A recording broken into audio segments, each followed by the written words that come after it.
March 1945. The war in Europe is almost over. Germany is collapsing from every direction. And American forces are pushing forward so fast, it feels like nothing can stop them now. But then, a message arrives at General George S. Patton's headquarters. And everything changes. Hundreds of American prisoners of war are still trapped deep behind German lines. Weak, starving, forgotten. And among them is someone Patton knows personally. Lieutenant Colonel John K. Waters, his son-in-law. And that changes everything. Because this is no longer just war. It's personal. Now here's the question. What does one of the most aggressive generals in American history do when the man trapped behind enemy lines is family? The answer becomes one of the most controversial decisions of World War II. A decision that would cost lives.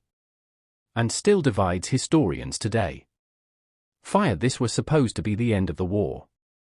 By early 1945, Allied forces believe Germany is finished. Cities are falling. Armies are retreating. Victory is close enough to taste. But behind the advancing front lines, thousands of Allied prisoners are still inside Germany. One of the most important locations, Oflag XIB, near Hammelburg. A prison camp deep in enemy territory. Hundreds of American officers held there. No rescue in sight. No clear timeline for liberation. Just one question inside the camp. Will we be saved or forgotten? Then rumors start spreading. The Allies are getting close.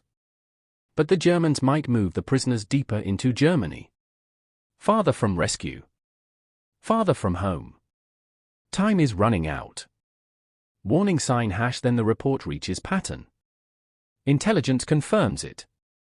American POWs are trapped far behind enemy lines.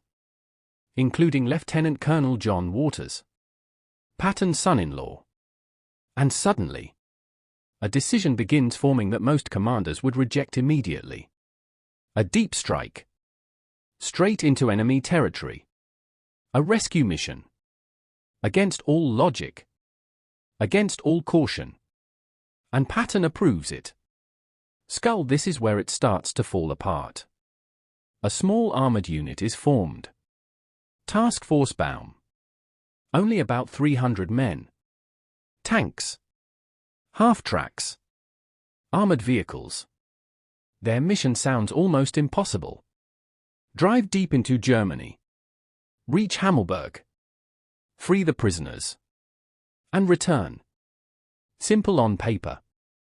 Suicidal in reality. March 26, 1945. Night. The force moves out. At first, everything works. German defenses are thin. Scattered resistance is crushed. Roadblocks? Destroyed. Villages? Passed through. For a moment, it feels like they might actually succeed. But war always changes. Quietly. Suddenly. Without warning. Warning sign # they realize something is wrong.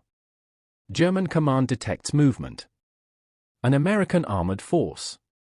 Deep behind their lines. That should not be possible. And now every available unit in the region is redirected. The mission is no longer secret. It is exposed. And hunted. Roads that were open become traps. Every turn becomes danger. Every mile forward becomes harder. But Baum keeps going. Because the prisoners are still ahead. And turning back now is not an option. Explosion symbol Hammelburg. They arrive. The prison camp is right there. And then, the impossible happens. American tanks appear out of nowhere. Inside the camp, prisoners freeze. They don't believe it at first. It can't be real. But it is. Doors open. Guards fall back. And suddenly, after months, even years, freedom is right in front of them. Men cry. Men laugh. Some just stand still, unable to move. Because they cannot believe they are actually free. But the mission is only half done. And this is where everything starts to collapse. The rescue becomes a trap. The prisoners are weak. Starving. Exhausted. They cannot move quickly. And Baum's force doesn't have enough vehicles to evacuate them. A critical mistake. A deadly one. Because now, German forces are closing in. Fast. The alarm has spread. And reinforcements are already moving. Within hours, the Americans are surrounded. Completely. Sculled, no way out. Attacks begin. Then counterattacks. Then chaos. Tanks are destroyed. Roads are blocked. Escape routes vanish one by one. Fuel runs low. Ammunition disappears. And the situation turns from rescue into survival. Some prisoners try to run. Others stay frozen. No one knows what to do. Because the rescuers are now trapped too.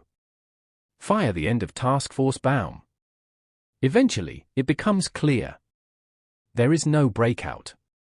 No reinforcement. No escape route left. One by one, the remaining forces are forced to surrender. Captain Baum is wounded. Lieutenant Colonel Waters is wounded. And the mission collapses completely. Dozens are killed. Dozens more captured.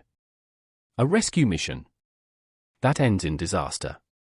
Scales hashed when the news reaches Patton. The result is devastating. The prisoners were not successfully extracted. The rescue force is gone.